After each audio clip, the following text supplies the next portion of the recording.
Hello everyone. Welcome to Circles Live. We're back again. It's Monday night. It's Friday night normally. I was going to say, you threw me then. Well, people normally get excited about Friday night because it's the weekend, but we get excited because it's Monday night and it's the start of a new week.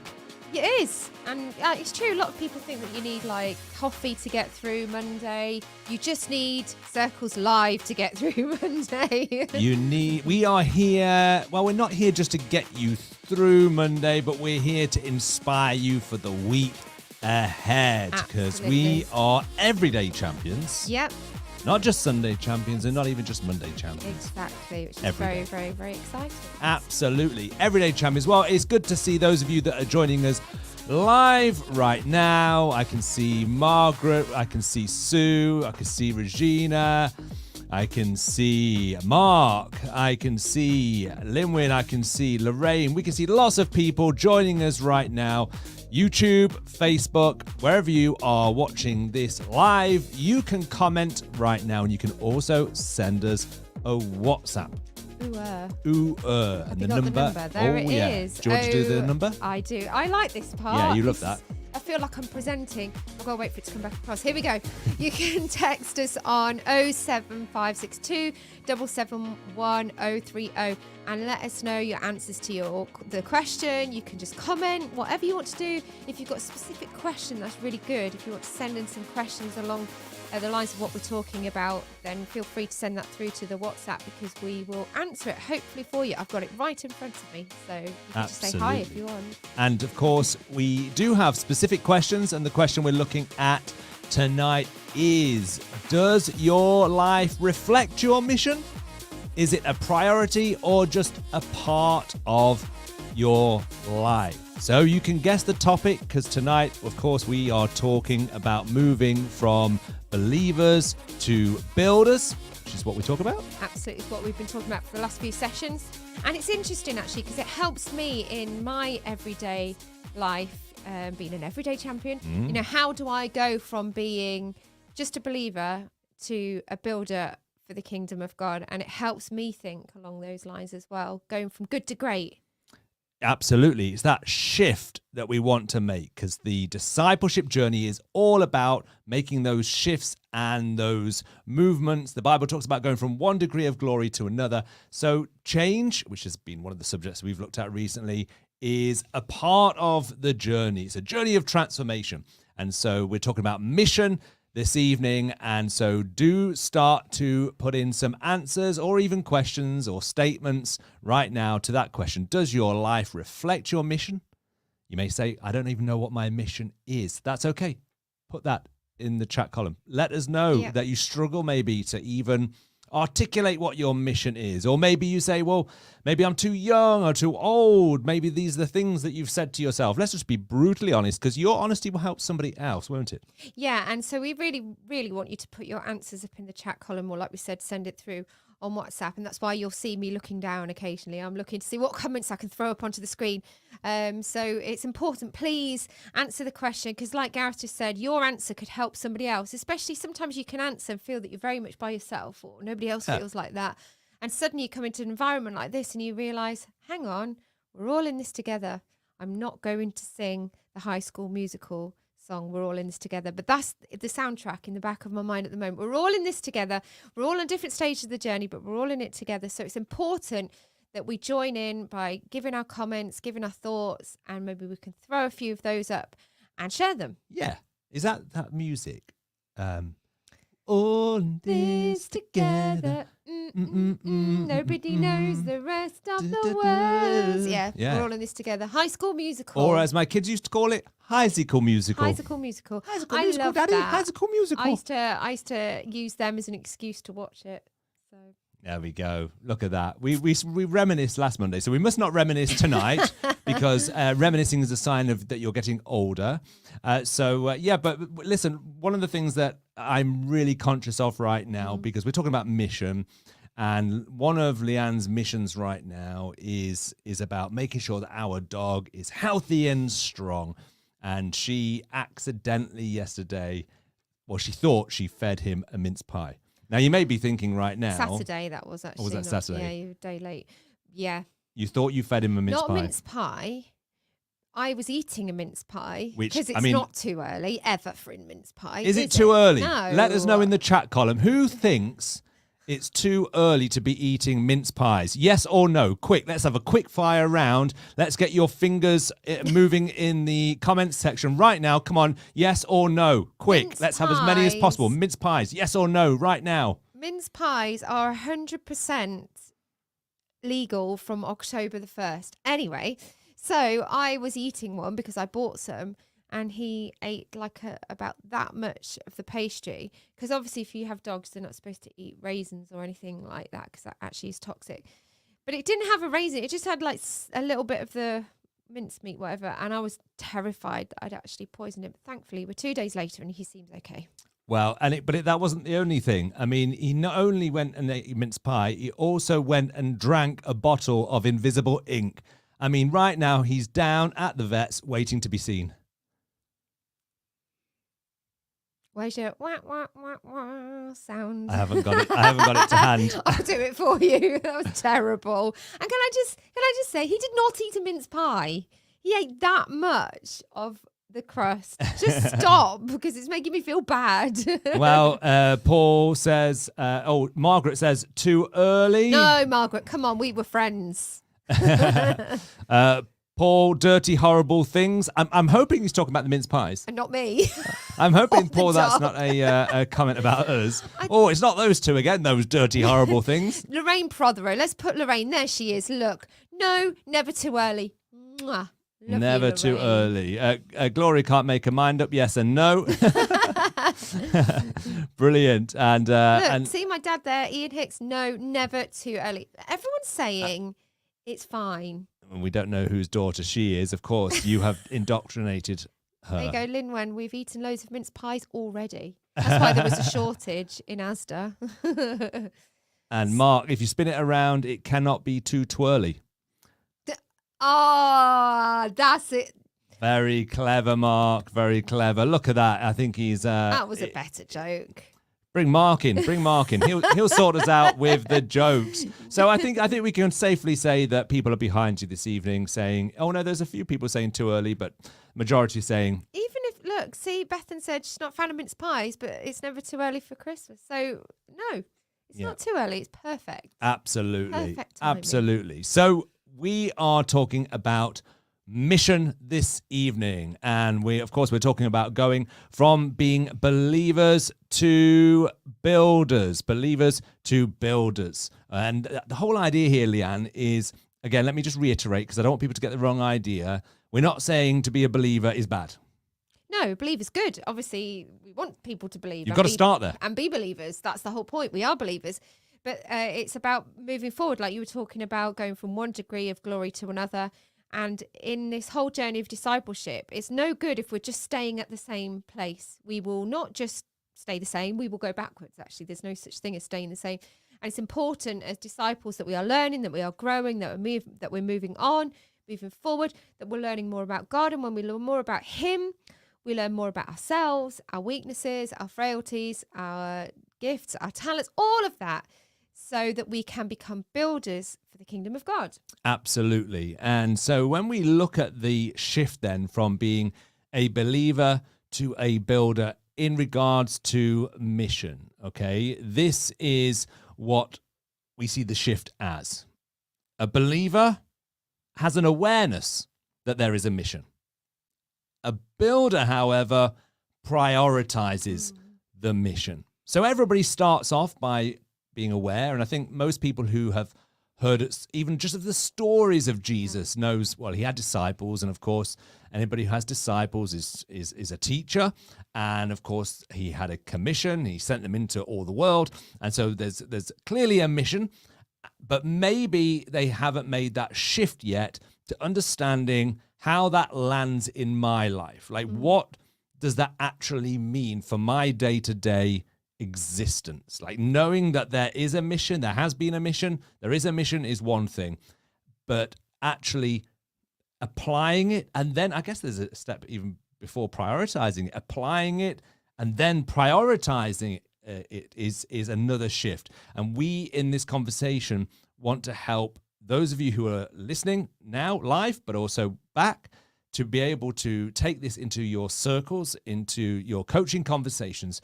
to really make that shift so everybody can say, do you know what? I know what prioritizing the mission looks like now for me. It's interesting when we talk about priorities, because I put this the other day on social media. I was thinking about it, that we can think we know what our priorities are. You know, we can look at our life and go, oh yeah, I know what my priorities are just by, looking at my life. But the reality is, anything that we are, that we hold dear, we will prioritize. And anything that is a priority in your life, you will move heaven and earth to be at, to sow into. You will always make time for the stuff that's important to you. If you are finding excuses or trying to get out of stuff, you realize that's not a priority for you. And if we understand that mission and your mission and our mission is a priority, then and we need to prioritize that, then we need to look at how we kind of allow that feeling to grow inside of us, that passion to grow inside us for mission. If we're the kind of person that you're thinking, oh, actually, I can't be bothered about it, then we need to go deeper and look at why that is the case. Yeah. But prioritizing are the things that we really make time. You look at your diary, you look at your bank, all those kinds of things. You'll see very quickly what is a priority to you. Yeah, and I think before people can even start to prioritize it, that we've got to first of all maybe dispel some myths about mission, because that word mission can conjure up in lots of people's minds lots of different things, and even kind of different things for anybody who has any history in church life. Maybe they've had a background, they've grown up in a church, and so immediately that word mission or missionary, has kind of like different connotations. So let's look at some of the myths, Leanne, that people may think of that we're talking about when talking about mission. Let's dispel those first. Yep. And then start to build a very clear understanding of what prioritizing mission looks like. So take us into one of the myths. So I think, like Gareth said, if you have been part of church, perhaps even historically, you will understand that when we talk about mission, sometimes it can be misconstrued or can be compartmentalized, is a good word, into something that it isn't. So we can have the myth or believe the myth that the local church pays and prays for missions. So it might be something that financially the local church will give into and pray for, but it's happening over there somewhere. It's not directly affecting my life. It's a group of people over there. And that is true. We pray for people who are on mission in different countries, things like that. But it's more than just something we pay for and pray for. Absolutely. And another myth is that mission is for the super Christian, the select few. For when I am perfect enough, I'm good enough, then maybe God will reveal my mission, my purpose. And so a lot of people don't feel good enough. And I think that term like missionary is kind of help with that. And that's good, because missionaries are, we understand who those people are, but essentially we are all missionaries. Yeah, we are, just because we've not gone on a plane to a different country, we're still on mission. And maybe that brings us on to the next one, where we can think sometimes that mission is an event that happens infrequently. It's just something that happens occasionally. Occasionally I go on mission. Occasionally I will go on a mission trip, or, it's an infrequent activity or event that happens in our life. Or it's an extracurricular activity. Ooh. In other words, it's something that I do from time to time if I can squeeze it in. Some people, and again, let's emphasize this is not kind of downplaying any of this. So maybe I've got a spare week's holiday, and so I will squeeze in a mission to go to a place. Again, that is going on a mission, absolutely. But we're talking about the mission that goes with you, not just one that you go with or go to. So that's another myth. And of course, then with that, we can fall into the trap that, mission means living in a remote part of an unknown country in some kind of hut or mud hut, in a different nation. It might involve that, but it might not. It's just wherever your heart is, wherever God has placed you and where he wants you to go. But we can fall into the trap of thinking it's all about living in or going to another nation. Another myth is that until I know exactly what my mission is, then my life is on hold. In other words, really I'm just treading water until I find out what it is. And that is far from the truth. We discover the mission. It is an unfolding mission. It is, in one sense, it's never staying the same. And so it is something you engage with. It's not something that your life is on hold until you discover. So if you are new to the Christian faith, then listen, you right now, the mission is trying to surface in your life. And our job is to help you find the clues that piece together what that mission looks like. And also, sadly, one of the myths is that your life is on hold while you're on mission. So it's not that your life is on hold until you find out what it is. For some people, they will believe that your life is on hold while you're on mission. Oh, I'm sacrificing my life and what I really want to do this. When actually mission, we should be saying, I get to do this. Like you say very often, this is our privilege. This is our honor. This is exciting. This is my everyday. This is why I'm alive. But some people will feel, my life is actually on hold while I do this thing, and then I'll get back to it after.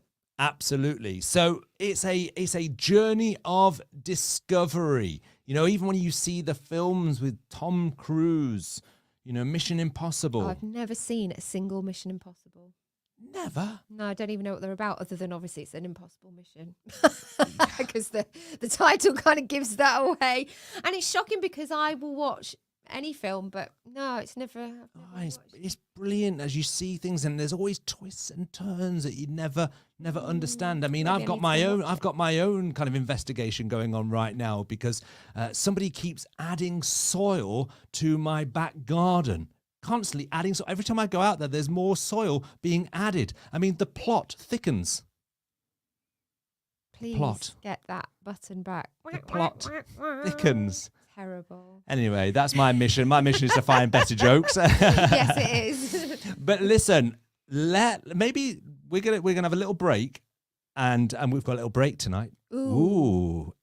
The show thickens, or the show develops. We've got a short little break, and this is an opportunity maybe for you to put in the chat column maybe one of those myths connected with you. Okay, maybe one of those myths resonated with you. Maybe you've been saying, well, I think I've been feeling like my life is on hold while I've been discovering my mission, or I've been thinking it's for the super Christian. Let us know which of those myths resonates with you. Just drop it into the chat column right now, or there's a myth that we haven't mentioned. Just put that in right now, okay? And we want to find out. Let us know on WhatsApp if that's the case, if you've got a myth, a lie that you've been believing. Maybe it's I'm too old or I'm too young. Let us know. Come on. You saying it, you speaking it out or typing it out will help somebody else, won't it, Liam? Absolutely. And that's what we're aiming to do, help one another. Absolutely. So let's go to this short break and then we will be back in a few moments' time.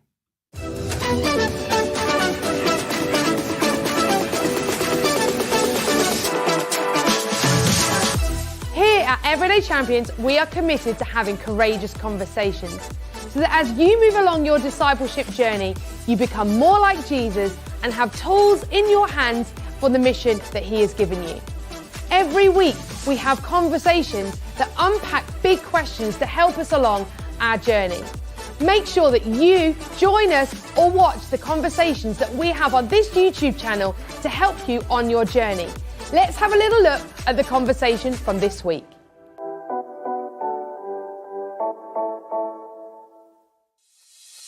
Welcome to another conversation. I'm just like everyone else, but unique. Like everyone else, but different. Yes, it's a bit of a contradiction, that really, isn't it? How do I stay consistent when I feel like giving up? And I've got to admit, this is something that I have struggled with and say all the time, is that I'm just giving up. That's it. In fact, bye. But I just want it perfect all the time. Where's that come from? Don't look at me. You've just That's the House of Commons. With the pub. Order. It's last orders that are above. How we get consistent is by making sure that each day we make a decision who's going to show up.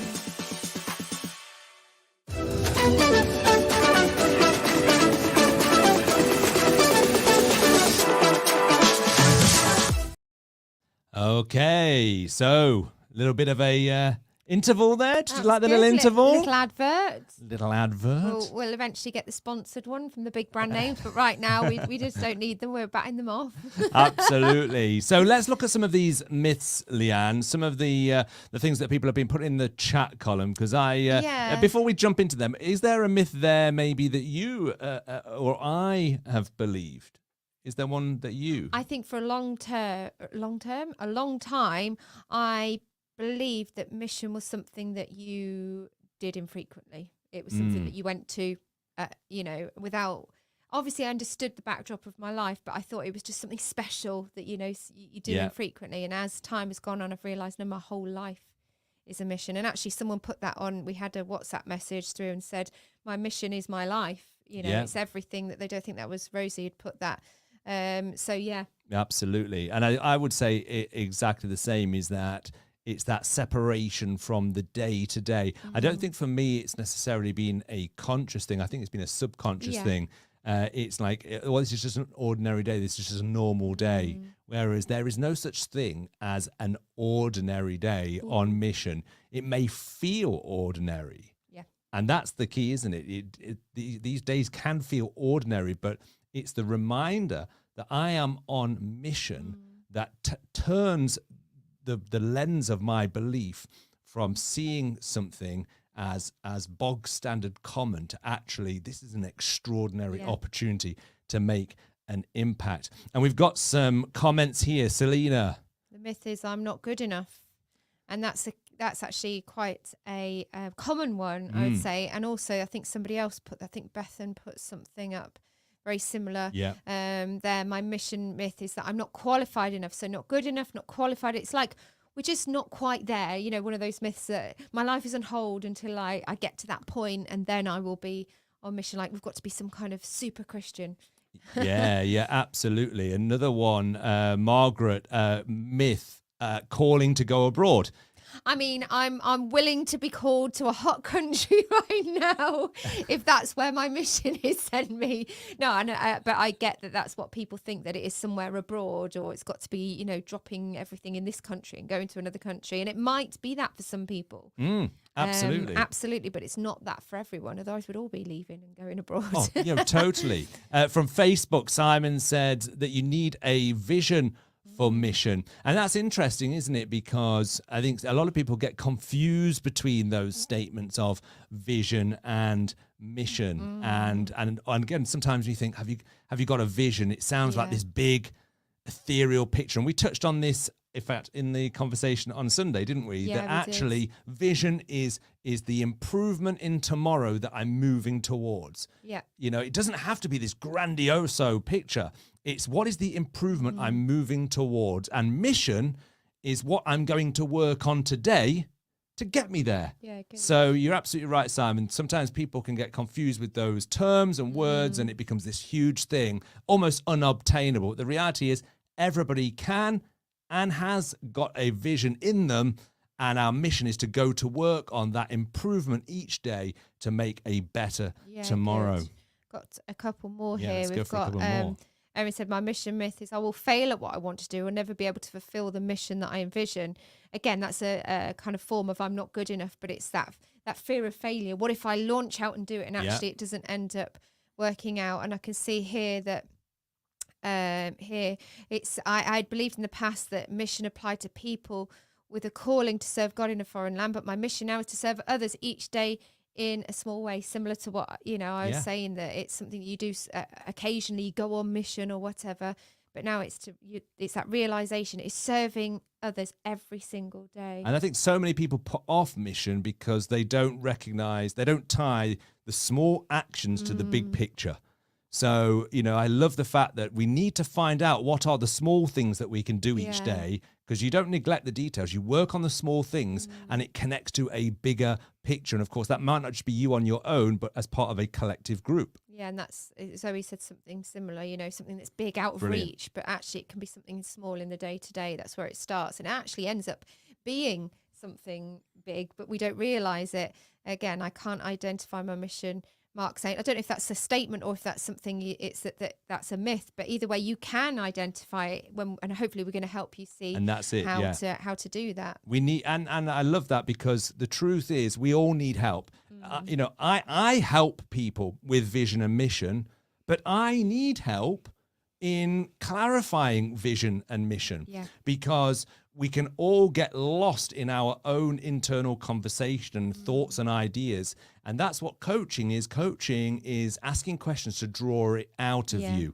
And we're going to go right now to what Jesus talked about in terms of how important mission is and why we should prioritize the mission. So let's go to that right now. If we look at Luke chapter 10, verses 1-3, it says, "After this, the Lord appointed 72 others and sent them 2 by 2 ahead of him to every town and place where he was about to go.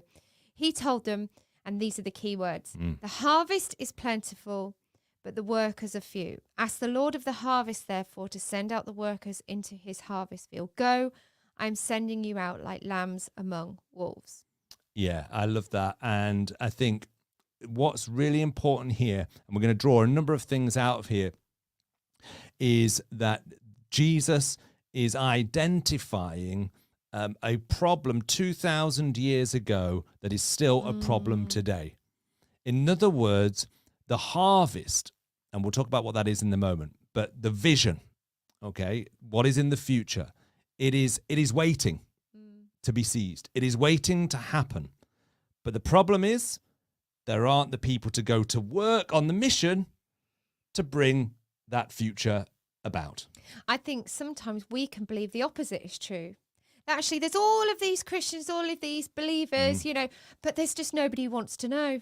There's not a mission for me. There's not a harvest for me. Well, Jesus is clearly saying the harvest is plentiful. And when he's talking about plentiful there, he's talking about it bursting. It is absolutely ready. But the workers are few. There aren't enough people saying, yeah, here I am, send me, go into the fields and collect the harvest in this analogy that we're talking about. And again, let's be really, really clear on what Jesus is calling people to here. He's calling them to take the gospel of the kingdom. Let's not put on the lens of our experience, which says that mission is about getting people into church. Yeah, into a building. Into a building. That was not the mission. He sent. He didn't say come. He said go. Okay? So he sent them into the places and spaces to move into places and spaces where people were, and to take the gospel of the kingdom. Now, the gospel of the kingdom is about bringing the will of God the Father into the day-to-day lives of people, into their businesses, into their families, into their communities. Because when a community of people, whether that's a business, whether that's a family, whether that's an actual city or village, when they come under the values of the kingdom, it unlocks the blessing of heaven. Good. The favor of heaven falls on those who are aligned to the kingdom. And I believe, Leanne, that isn't just applied to people who would say Jesus Christ is Lord, because there is a common grace, isn't there? There is. Where, in a nation, even a nation where not everybody is a believer, but when that nation is aligned to the values of the kingdom and the morals and the ethics of God's word, then there is a common grace that is released onto that group of people, and things work. Things work. And that's what's exciting about it, is that we get to connect with our very reason for being alive. So you have that common grace, but imagine now you stepping into that zone of where God is calling you, and you're saying, yes, I know what this is for. I know what it's about. It's not to just be a good person, but it's actually to see the kingdom of heaven come down to earth. And mission is literally connecting with your reason for being alive. Yes. And so many people, Christians as well, we're not just talking about people who don't believe in Jesus. We're talking about disciples of Jesus, people who are believers going, I don't know why I'm alive. And we're talking about mission, and sometimes, because of the myths and things that come in the way, people go, oh, I don't know why, why do I feel that there's something else? It's because there is something else. We're not here to put on this earth to just exist and have a nice life. We're here to serve, to be on mission. And that mission is connecting with your reason for being alive. It's about looking at all the talents and the gifts and the passions, the things that break us in our hearts, those things that God has given us, so that we can step into those areas, like you said, in your workplace, in your family, those different pathways of society, and bring heaven to earth. Absolutely. And, what's really important here is that God would not command you to go and do something that ultimately makes you miserable. God has put desires in you. Desires are like seeds. And those seeds are in you for a reason. So this is about connecting your passions to what he is passionate about. Yeah. And so, some questions that are worth asking yourselves, because it really is about connecting to your reason for being alive. And some great questions that have helped me are, what is it that makes you dream? Yeah. What is it that gives you energy? So what makes you dream? Like, what do you think of? Or maybe it'd be amazing to see this, or I'd love to see a change in this place, or with these people, or in this area of society. What makes you cry? Yeah, that's a big one, because I'm an emotional person. It doesn't take much to make you cry, but there are some things that you cry in a different way. Yeah, or have real heartache over. And that's when that isn't just like we'll all feel heartache if we watch certain things on the TV or news, but there might be a specific group of people or a specific area of society that you feel like you can't get away from, Yes. when it plays on your mind a lot. And that's often God going, hey, I've got something for you to do, or something to bring to those people. And ultimately it is engaging in that mission. To engage in that mission means being part of something that is bigger than you. So although we're saying, like we said, I think someone commented that a myth is, oh, it's something big, I've got to go for something big. And yes, it's in the small day-to-day things, but actually ultimately your mission, or engaging in mission, means being part of something that's bigger than you. And that's really key, because if it's bigger than us, then it's going to feel uncomfortable. And actually, that's okay. Like I said, our aim in life is not to just be comfortable and enjoy everything and everything just be nice. We talked about this before. Nice is a horrible word. Jesus did not come and give his life so that we have a nice life. He came to give us life in all its fullness. But that means sometimes it means getting involved in something that's bigger than us, and it's going to feel uncomfortable. It is. And the clue here is Jesus talks about the harvest is plentiful. He talks about the workers are few. So that the vision is waiting to happen, but there aren't enough people prioritizing the mission. So he says to the disciples, pray and ask the Lord of the harvest to send out workers into his harvest field. And he says, go. Now look at this. I am sending you out like lambs among wolves. Now that's not an advert for a vacation. If it had said, like, I'm sending you out like wolves amongst the lambs, it would be like, yeah, come on, we're going to take them. Lamb dinners all round.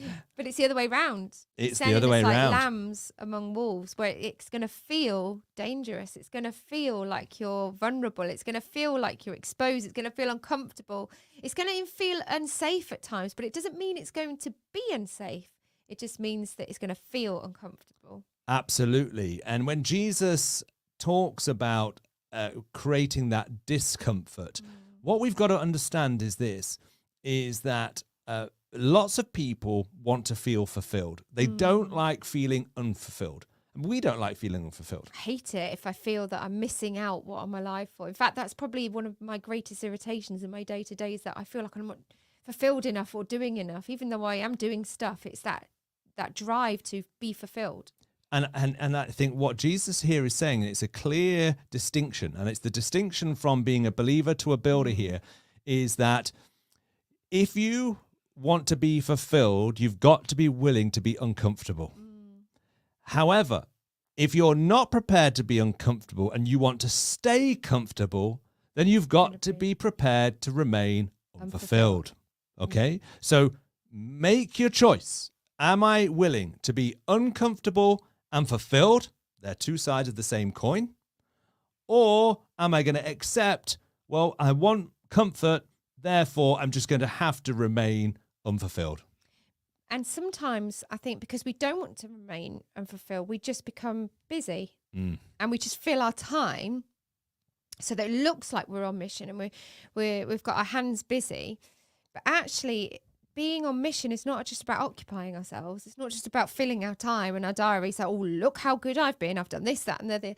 That's not even being fulfilled either. That's not the point of it. And the purpose of our life is not to just simply be occupied, but instead to occupy the spaces and places of where we are in society. Absolutely. And we want you to start engaging in these questions here. Okay, so where do you feel you have the most impact? Where is your mission? Where is your harvest field?